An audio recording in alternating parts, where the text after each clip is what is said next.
to the action item, which is the approval of the revised facilities use fee schedule that conforms to board policy 820. And we have something for that as well. Okay, members of the board members, Nikki Snow did a great job of summarizing the work that the operations committee has done. Alan Albus is now tonight going to present a brief overview. It's a little bit of a repeat of what Nikki said with some other points added to that. And then tonight, what's being proposed to you from the operations committee as well as the study team that worked on this is a revision of fees that the board would act on, as well as then also some discussion about the changes in administrative procedures that will be a part of the new fee structure for the high school. So, Alan? Good timing. Presented in your packet for consideration and approval tonight is a revised facility use fee schedule.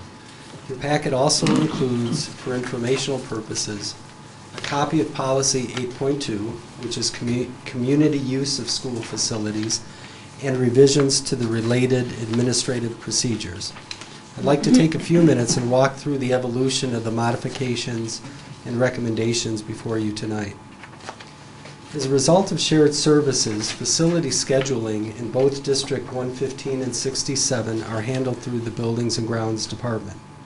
Last winter, Carol White, the Director of Buildings and Grounds, requested that we look at procedures utilized in both districts and see if we could make them more consistent to improve our operational efficiency. Also last winter, Athletic Director Tim Burkhalter requested that we examine the high school facility rental rates. Staff met once in the winter and once in early spring to begin looking at an administrative framework and discuss what data to utilize in reviewing rates. Last spring, a concern was raised about an arrangement with College Park for the use of the West Campus tennis courts. From that concern, community input was gathered at a board meeting and an operations committee meeting this past summer. Additionally, several staff meetings were held, legal and risk management input was sought, data was collected, and the policy, administrative practices and procedures, and facility rental rates were reviewed. From the meetings, input, data, and staff recommendations, the following evolved. And if you could go on to the next slide. And the next one, please. No change to policy 8.2. A little fast. Okay, I'll talk fast. As we looked at the policy, actually the policy is very well written and articulates very well what I think we believe philosophically, and that is that the facilities should be made available for use when not needed for school purposes. So there was no reason to change the policy. We did come up with revisions to the administrative procedures. Those are included tonight for your information, in part because we talk about the different classifications of groups, and that falls under the administrative procedures. And then we are making revisions to the rate schedules, and I'll talk about those in a few minutes, and that's what's before you tonight for approval. In highlighting some of the administrative procedures, I'd like to start with what's in your packet, item number 1 under use procedures.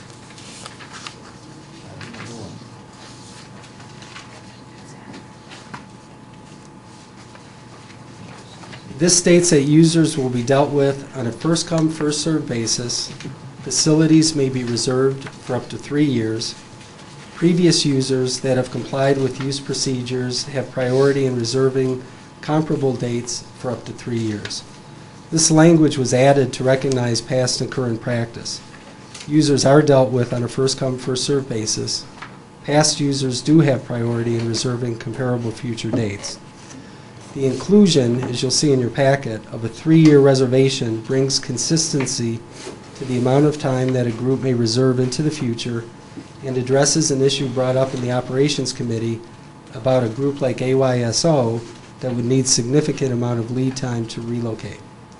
Legal counsel says that this type of wording is very common in school facility usage arrangements. Item number 2 simply talks about accepting the terms and signing a form, so I'm going to skip over that. Item number 3 addresses when charges are to be paid and requires first-time users of outdoor facilities to pay a 10% security deposit. The wording of item number 3 was inserted to bring consistency and transparency to what and when payments are due. The next section that's contained in your packet is titled Regulations and General Conditions for Use of District 115 Facilities. Now there's 21 items here. They're all pretty boilerplate. They talk about insurance forms, signing forms, cancellations. So I'm not really going to spend time going through those except to say that they have been reviewed by legal counsel and our risk management consultants. Going past that, then, we get into the rental categories for users. There were a few changes here. In the rental categories, we've added a class and we've redefined some. Class 1 is now defined as District 115 activities and events. No charges are assessed to Class 1 users. That's basically our programs that we put on, whether it's a meeting, event, dinner, but specifically run by the school district. Class 2 are District 115 approved school-affiliated activities and organizations, including all community organizations within District 115 directly affiliated with the schools. This class would not be charged for facility usage. So if a booster club had a dinner at the school or a fundraising event, they would not be charged facility usage. However, that can have an impact on our operational budget because it may require additional custodial time or additional staff time or kitchen staff time. Those charges would be assessed. So that would be passed on. So even if a fundraiser occurs, it's recognizing that if it has an operational impact, that cost needs to be recouped. And do we charge for that today? And the current policy, no. Okay. And individually, they're not that significant, but when you think about the course of the year and all the different events that occur, that does add up. Okay. Class 3, community service activities and organizations, including nonprofit organizations, and these are really community groups not directly affiliated with the school. There would be a facility charge and then a pass-on of any personnel or equipment charges.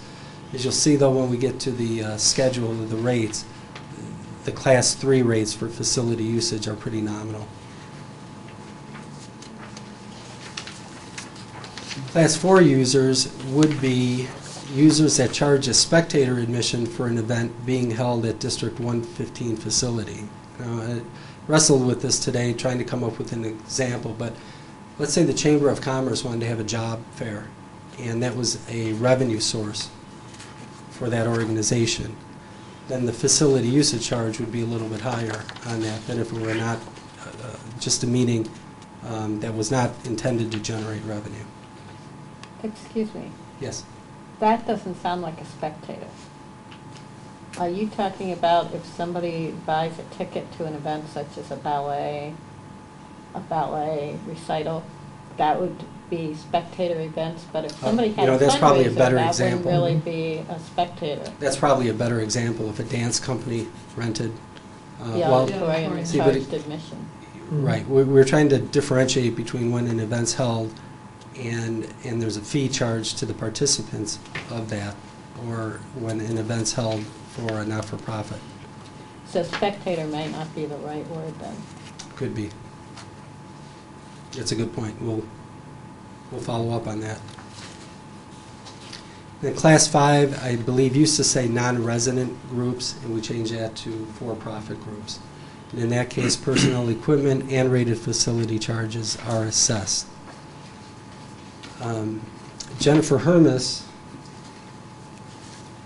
worked on the development of the actual rate recommendations, and we'll make a couple of comments about how they were developed.